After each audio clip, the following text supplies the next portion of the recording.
Hi, Michael William Denny of ThunderShamanism.com, ThunderWizard.com, and AskTheShaman.com. And today I'm going to be talking about Chapter 5 in the book, Odin Says Jesus Was a Coward. So this chapter is entitled Blood Sacrifice. If you're new to this series, feel free to watch the previous videos about this book. Feel free to go on the websites, ThunderShamanism.com, ThunderWizard.com. There's a list of all of my books and DVDs. You can take a look at that. If you want personal instruction or if you want a personal rune reading, you can click on AskTheShaman.com, and anyway, you can get a hold of me and talk to me personally. Anyway, so let's get back to Chapter 5 of the book, Odin Says Jesus Was a Coward. So, in this chapter, we talk about blood sacrifice. And what is the purpose of blood sacrifice? And in the next chapter, which I'll also talk about in chapter 6, we talk about the difference between the Christian blood sacrifice and the traditional pagan sacrifice that was done all over the world before the institution of monotheism. So blood sacrifice, what is the point of blood sacrifice? A blood sacrifice was a sacrifice of an animal. And that blood was used as energy, as a gift to the gods. And as a result of that, the gods would reward that gift with an exchange of power. So a blood sacrifice is an exchange of power. And the reason why it's a sacrifice is because a long time ago, animals were very precious. If you had a cow or you had a pig or you had a goat or sheep or whatever it was, you didn't you took that was very valuable to you. In fact, that was the first form of currency, was in animals, because from the animal you could do everything. You could make food, you could make clothing, it was very valuable stuff. So the idea was that you were giving the power of that animal back to the gods because the gods had provided that to you. And so that's what the blood was. The blood contained the power, the essence, the life force of that very valuable animal, and you were giving it to the gods.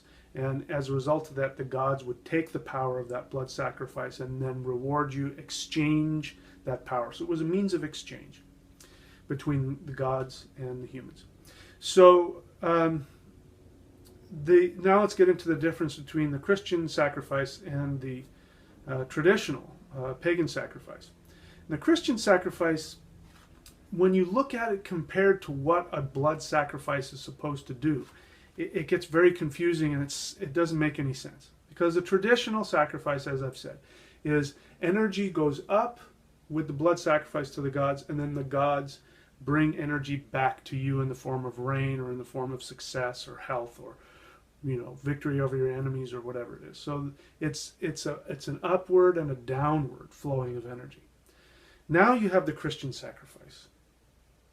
And the sacrifice of Jesus goes like this. God the Father cannot tolerate human beings. According to the Christian tradition, he cannot tolerate human beings because they are imperfect. They are sinful.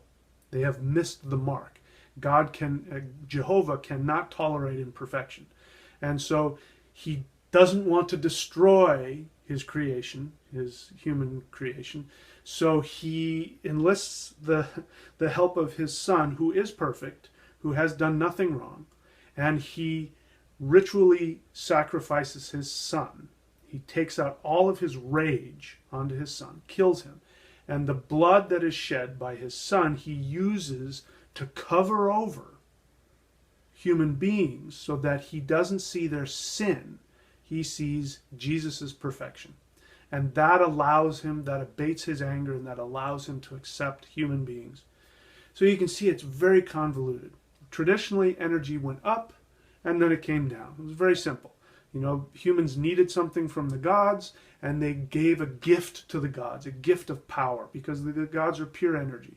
So they're giving this gift of life force energy to the gods, and then the gods are giving them back that life force energy in some other tangible form. It was a way of practical, physical survival. Whereas in Christianity, it has nothing to do with your physical survival. It has everything to do with this idea that you're imperfect and God hates you, but he wants to love you. And the energy goes from God to his Son, to people, and then back to God. And so it's really like like Jehovah is sacrificing, Jesus to himself. It's just this, it doesn't make any sense. When you look at it, the whole point of blood sacrifice is just all bent out of shape.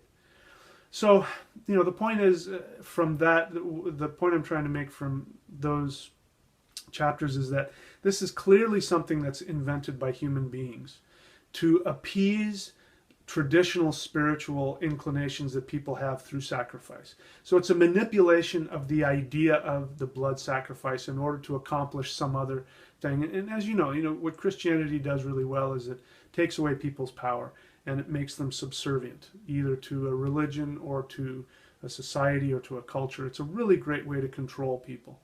And so by looking at how, the founders of Christianity manipulated the pagan desire for blood sacrifice and turned it into this weird thing having to do with, sin and salvation and all of that. It's just very interesting.